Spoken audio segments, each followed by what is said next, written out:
Hey, no cut, it's straight raw. No cut, God makes shit fade off. Used to get Gucci laid off. Now I'm big boss, hard work pays off. Hey, he say anything, need no Sosa say anything. That boy say anything, need no Sosa say anything. Hey, my tongue off the leash, my lips loose as hell. I should watch how I speak, cause niggas super frail. This show not for the weekend, is dope what I used to sell. End up dead for what I said, as long as the truth prevails. Well, I don't fear a thing but God. Blessings coming down, I don't hear a thing but God. You too much, God. And everything goes, but I've been trying to catch a fade with the cut, God. No cut. Stopping the trial. They probably stopped the trial like 3 times. So what you saying, like, in the middle of the trial, what y'all Yeah, I'm telling him to object to certain stuff. And he like, nah, don't worry about it. We gonna get it on the pill. Nah, we get it now. You finna send me to prison if I get on the pill. That's where your mind at? Yeah. He already mind focused on y'all losing already. Yeah, man, he wrote a letter to the Bar Association and said, I deserve 30 years. I got a copy of that. He wrote it to the Bar Association and said, I deserve 30 years. Yeah, what you pay him? I ain't paying him nothing. I ain't paying no other. He was a court opponent. Yeah, I had like 3 of them. Yeah. Leading up to trial, because one of them, you gotta realize the feds got a 98% conviction rate. And that nigga no sense and got. I ain't finna waste. What you gonna waste money for? Yeah, and it's just like, gotta go to jail. Yeah, like, but it's like, man, 20 years old, I wasn't finna plead to no 20 years. You know what I'm saying? I wasn't finna plead to 10. I ain't so while you arguing with him, did you realize like I'm finna lose this trial? Yeah. I testified on my own behalf on trial. They man, don't do it. Shh, man, you crazy. I didn't have a chance to sit through everything. I can filter everything. Yeah. They gave me enhancement for perjury. But they gave me enhancement for obstruction of justice. What that is? Because I testified on my own behalf and the judge said I lied. I ain't never say I didn't sell drugs.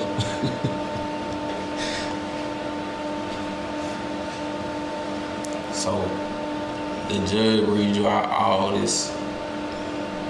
Once they say you're guilty, he read you out all your charges, and he say how many months? Cause I know. Nah, it's like a process you have to go through. Cause I tried, like I said, it lasted 5 days. But during jury selection, right, the judge, he told a story to the jury about General Pella of the Confederate Army. His statue sits in Jacksonville Square.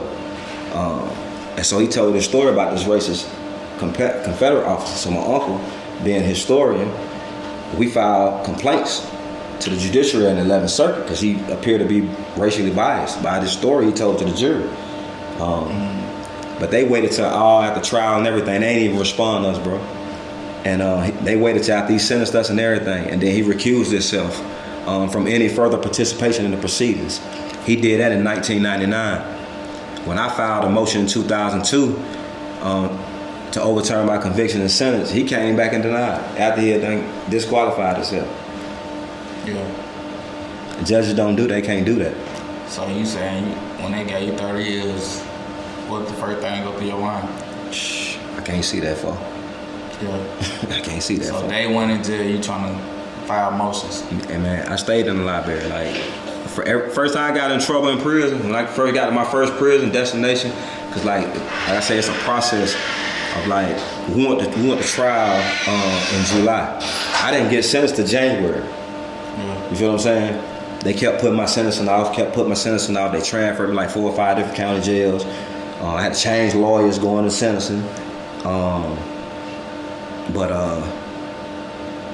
It's a process. And then once you get sentenced, it's still gonna take you another 3 to 6 months to actually get to the prison where you can access that phone like that to really, because the appeal process is long. Man, they'll hold your appeal for 10, 15 years, bro. And just hold it.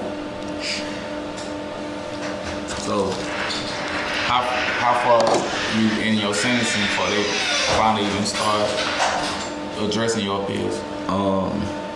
I couldn't go through the court. We had to take a different route. So we started petitioning congressmen, senators, anybody that would listen. The objective was we couldn't sit in prison, because I'm in prison, bro. It's like I couldn't complain, man. With 30 years, man, dude, when I first got there, old dude told me, said, youngster, you got a release date. Yeah. You good. Stop complaining. Yeah. He had life. You know what I'm saying? I'm around dudes who walking around. They've been walking around this prison, man, for 20 years with life. And they paperwork say deceased. They gonna die in here. So I ain't had nothing to complain about. So you was getting ready to go ahead and do the 30 years? Nah, I'm fighting to get out. I never accepted that, bro. So you knew you was gonna get out before them 30? Yeah. Regardless? Yeah. Like, bro, I was so locked in on that, bro. I wouldn't even sign paperwork to have that on there. I didn't like, in prison, the normal basic stuff, I bucked all that. Like, they have team review every 6 months, what they call program review. That's what they call it, program review. Yeah. My mind said, you can't program me. I'm not coming in there. I don't agree to nothing y'all talking about. So you still, while they doing that, I'm trying to get out of prison, bro. My first prison, I wouldn't even go to work. Like, they told me I get a job. My job is to get out of prison. I'm not going to no kitchen. Yeah. I'll go to the hole first. I stayed in the hole. Like, I love being by myself. Like, you know, like that you already missed nobody on the street, so it went hard. Nah, it wasn't. Isolate yourself. Nah, that shit. I used to do that shit on purpose sometimes. Just cuss the police out and make them lock me up. So just to get away from you get locked up in what year? In 1998. 1998. 10 years go by. We got a black president. Man, I was in Mississippi then. I did 8.5 years in one prison though, in Jessup, Georgia. Like that's where I really started getting the rhythm at. Cause it was like a group of us. We was probably about 80 deep, about 80 strong, and we started petitioning like the Sentencing Commission, because they had been saying that crack and powder disparity is too high. They had been saying it needed to be changed, and they had been ignoring. So it's like we had to do something from the inside, and at that time, social media and stuff started coming out. So like we organized from the inside, got a website, got my man people to set it up, and we started putting the information out here, and we started complaining from out here. So in turn, that made them really look at it, and they started reducing the guidelines for crack sentences. So they did it in 2008. Like you say, 10 years later, I'm in Mississippi, and they reduced my time from 30 years to 24 years and 4 months. Dang, so you found out you got a black president in Mississippi. What the COs were acting like? Man, Mississippi's all black. The So, COs was all black? yeah. What? Yeah, Yazoo City, Mississippi. And So- about 80% women. Y'all threw a party in there? Nah, man, we went on that. Well, Obama got elected, y'all threw no party in there? Nah, we went on that. I mean, He's trying to get out of I prison. went on that. So, I mean, I was happy. When he- You know what I'm saying? I was happy that I was definitely happy, yeah. and a lot of people were happy. I say this crazy part about people acted more riled up in prison behind 9/11 than they did when Obama got elected. I need to get to that. How y'all acted? I skipped that. That was on my Western line, you feel me? Hey, bro, I walked past the 9/11. TV like. Yeah, what was going I on walked with past the 9/11 TV in like, prison? man, that's- My father went 10 What years. they watch? What show they watch? Yeah. Like, nah, that's live. But man, it was like a lot of they locked a lot of the Muslim brothers up. They locked a lot of Muslim brothers up just on the strength, like, cause a lot of them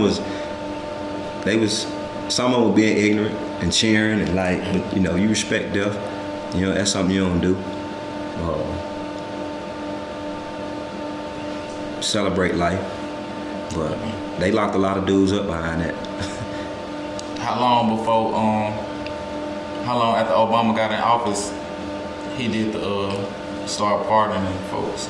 I ain't really sure. What was the name of the pardon that it was called? I don't know. Like I said, I ain't really keep. I was focused on what we had going, because we had some rhythm going, Yeah. and then it was separate. All that stuff was separate. Okay. Now all that stuff was separate.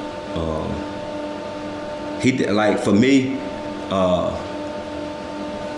what Obama did I know a lot of brothers who got out that had life, and that was the only way they was gonna get out, because they wasn't gonna change the law, and the law is simple. If you got 2 prior crack convictions or drug convictions, 2 felony drug convictions, and the feds catch you, and you got 50 grams or more, 2 ounces, that's life, bro. That's a life sentence. That's an automatic life sentence under 851. They will give you an 851 enhancement because of these drug convictions that you got in your past, and that's an automatic life sentence. That's what they use to make people cooperate, make dudes cooperate. You get caught with 5 sacks of weed when you 16, and that's a felony. You get caught with 3 rocks when you 18, that's a felony. At 19, you get caught with 2 ounces, you go in prison for the rest of your life. I know dudes that did 25, 30 years in feds like that. Before Obama, they got a pardon. Okay. So what year did you realize, what year they accept your? So I went, mine was through the guidelines. I got my reduction. You and your cousin pardons was 2 different types of pardons? See, he didn't get no pardon. He got a guideline reduction. Like in 2008, he didn't qualify. I got a reduction, he didn't. Because his criminal history pushed him over a little further than mine. And like I said, they charged me with more dope than him, just to give me the same amount of time. But it's just how the guidelines set up. And so my sentence, when they gave me 2 levels, like I was at a 40, he was at a 42. So when you go to 40, it's still 30 years. Mine went from a 40 to a 38. It dropped me down to 24 years and 4 months. So I didn't get my reduction until like the end of 2008. So they dropped it down to 24 years from 30 years. Yeah. But you got out at 17. How did that work? So I left Mississippi. I went to Arizona.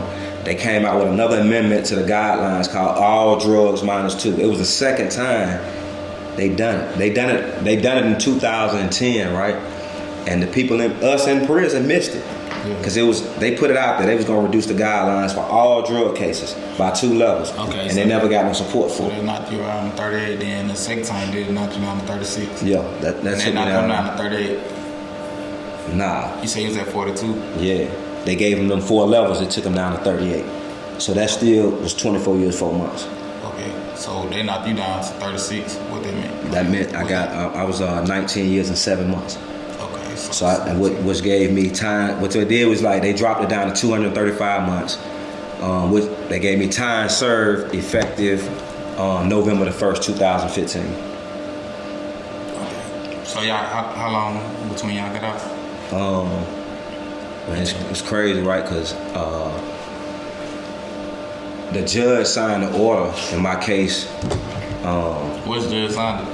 His name Judge Cooper. He professor at Alabama. The other judge died. Okay. But he signed the order reducing my sentence on that Thursday. My mom died the next day, that Friday. For real? So you ain't never... No, he signed it the 24th, and I got it in the mail that Monday. She died that Friday.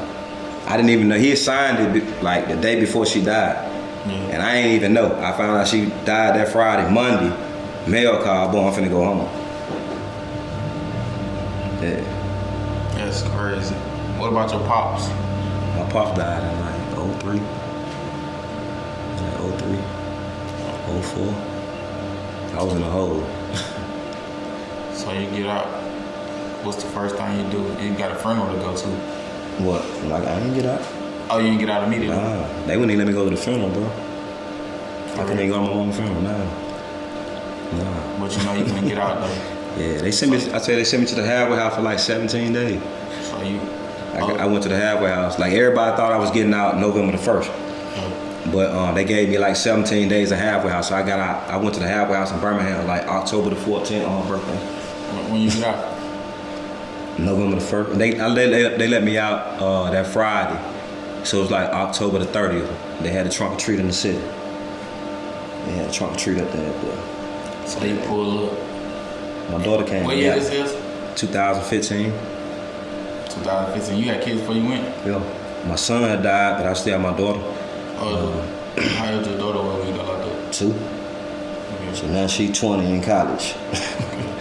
She came and got me and brought me down to the city. And Man, it's crazy, bro. What's the feeling was like? I was just like, damn, city dead. Like, what happened? Yeah. Time. In my mind, I'm thinking like everything gonna be upgraded and like the world. 'Cause like I said, I done been out to Arizona. I've been to Colorado. So I'm thinking, and it's like, damn, it looked bad. Honestly, that was my honest. Like, it looked depressing. Yeah.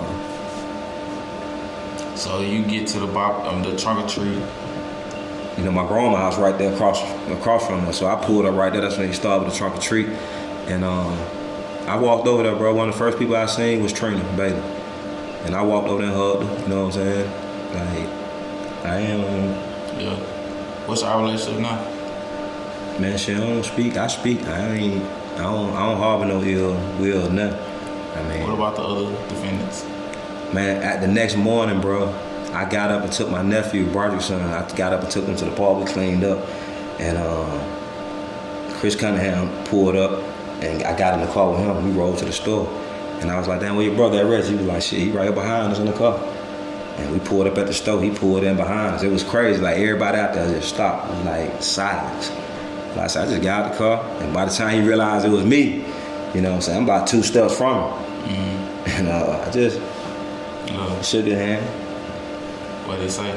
He couldn't say nothing. He was trying to stop sweating, nervous. And, like, I just walked on the store. Okay. So, how long it take you to get back, like, to yourself, like, normal, to, like that shit. It's like death, bro. Like, all the shit I went through, it's like a form of death. I never had a chance to really,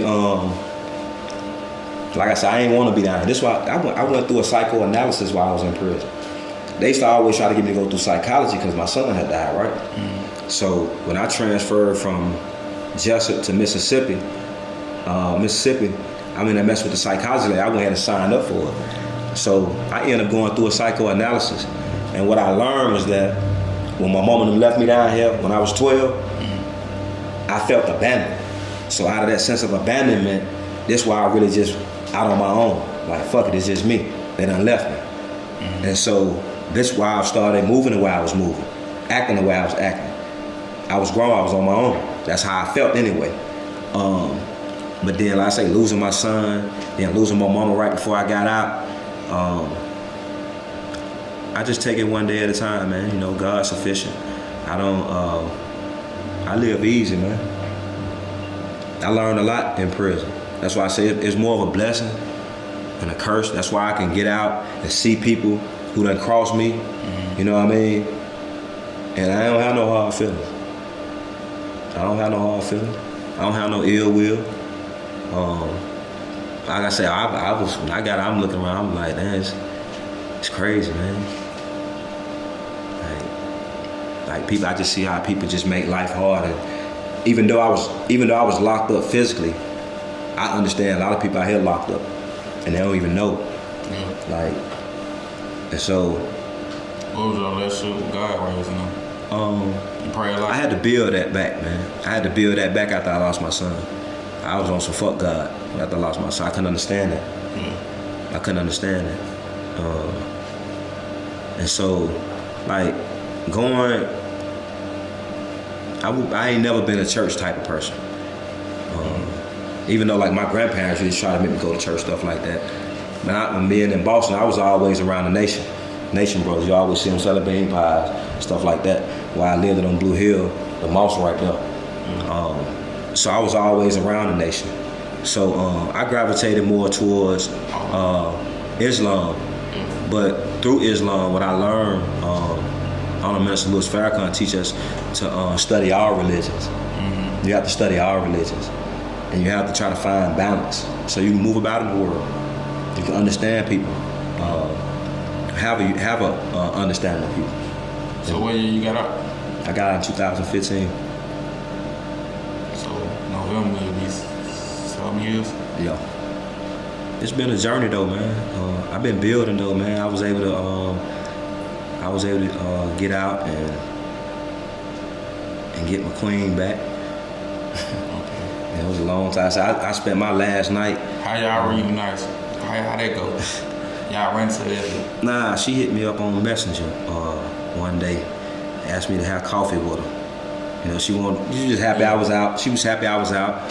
She was respectful, so she let me know. She had done talked to her dude at the time, made sure everything was everything, and it was cool for us to communicate. And but I ain't want to talk. It wasn't nothing to talk about for me. And I told her I ain't want to have no coffee. Why you feel like that? Nah, cause like I said, I'm a person like that. When I make my mind up about something, I know what I'm gonna do. And like I said, just having the opportunity to go through that psychoanalysis, just kind of like replaying your life and the people in your life. And you can see the people in your life that was genuine, and people that was there for their own personal gain. And that's one of the hardest things about transitioning coming out of prison, especially after doing a long time at a young age. How many people you lost while you was in? For me, everybody. Yeah.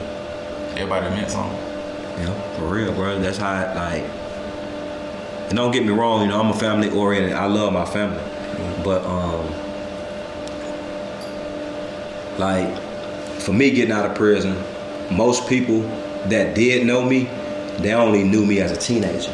You feel me? So me getting out of prison as a grown man, and it's like all the books you done read. Most people that get out of prison, they go back to doing, and it's like I'm grown. I done learned so much and surpassed all that. Like that's the worst job in the world you can have, man. A drug dealer, you ain't like that's the worst job you can have. You can't clock out.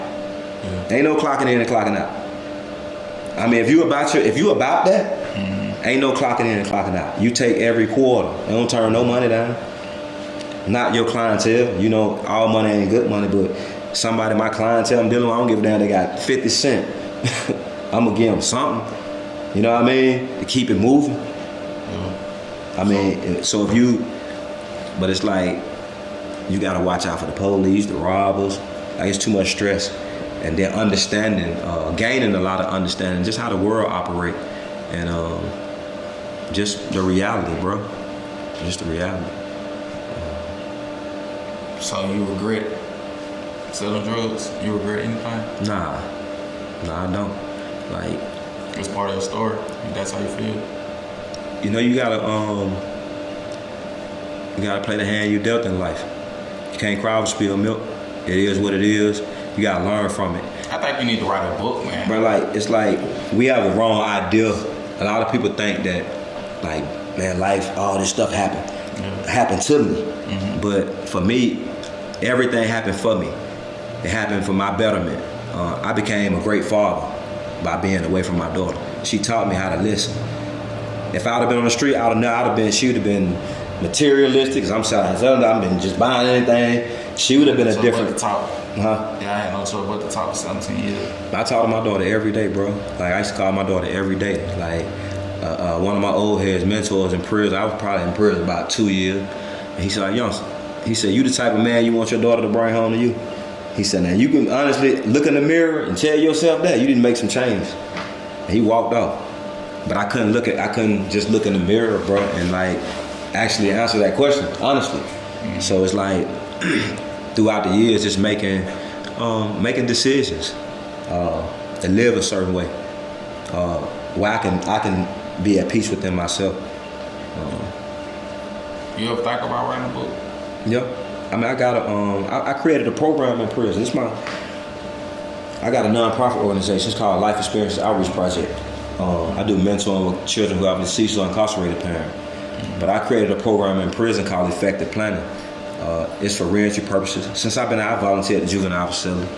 But I'm sitting in prison, bro. I got my man, just did 17 years. He go home, right? And in a year, 18 months, he come back and he got a fresh 20 years. And I'm seeing dudes get out and come back and they like, man, what's up, bro? I'm like, man, I'm not happy to see you. Like, what the fuck you come back in here for? Like, man, why I can't get out? And I couldn't understand why dudes were just getting out, coming right back. You know what I mean? Like it wasn't nothing, man. Because we don't really, there's no structure inside the prison system, for real, for one. That's geared towards rehabilitation. They want you to wait after you get out, rehabilitate. But they got a lot of programs in prison. I got my education in prison. I got GED in prison. I got restaurant management certification, personal training certification. I took drug counseling. I got a drug counseling diploma. Like, it's so much that I was able to acquire in prison. I know guys that got degrees in prison, bro, and got out and like doing great. You ever watch that show? A dude was a lawyer in prison. Like, he was representing like the other inmates. Yeah. And he got out and been a lawyer. Yeah. He couldn't get himself out. Yeah. I met a lot of them. I got a partner out in Texas. That's what he do, man. Smart, very intelligent, bro. How can these folks like get in touch with you on social media before we get up out of here? Like I said, I got Bakari Mom, then I got Effective Planning. I got Life Experiences Outreach Project, which is my nonprofit organization. Like I said, I'm on LinkedIn. I'm on YouTube, but I say a lot of this stuff new to me, like the technology and stuff. And like it's just, I'm just learning, bro. I'm just taking my time learning. Gotta get you back on here, man. Yeah, just taking my time learning. Just figuring this thing out one day at a time. I ain't in no hurry. I appreciate you coming through, man. I thank you for having me, bro. I like what you're doing down in the city, and just keep it up, man. I appreciate it, man. You can follow me at Trap League Nino on all platforms, man. Let me tell you. You can follow me on IG, 3500 code COBES. This can close this episode. No cut, straight raw. Straight raw.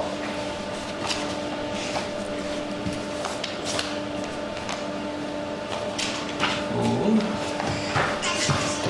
That's a lot of information. You talking about that's a lot of paperwork. Look, you see what that is?